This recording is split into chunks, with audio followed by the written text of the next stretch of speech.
Kwa ihinda a Kenya makoretwo magiteta kumana na uria mihango yo tungata kuri muingi ruhonge-ini rwa thitima rwa Kenya Power ikoretwo igitwarithio na mbere.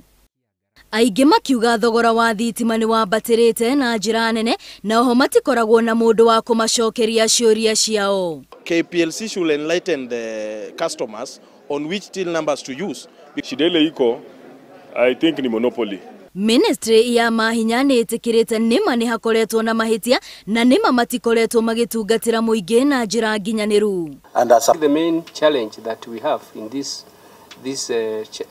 problem we are working on is communication. Because you see, if for example I'm paying a fixed charge, let me know and explain to me so that I know that money has gone to the fixed charge. About a week ago, they have upgraded the system, and the system is able to handle the numbers.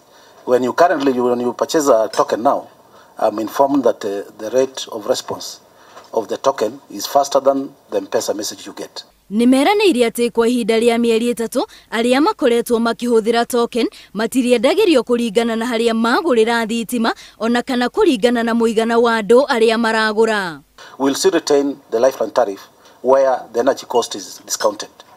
But now we want to harmonize the fixed cost charge and the energy charge to have one uniform charge so that when you purchase tokens or when you consume per month, there is no variability in terms of the cost per unit.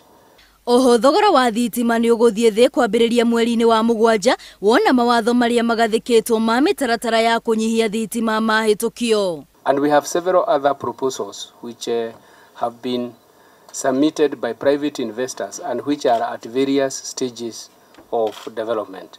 Riu a Kenya ingi metereire o kuona kana undu uyu ni ukuhingio kuona ingi ni ta makuite ngoro kumana na uria kambuni ino ikoretwo igitwarithia mihango yao. Ngiribotera Inooro TV ritwa riakwa ni Wambui wa Macharia.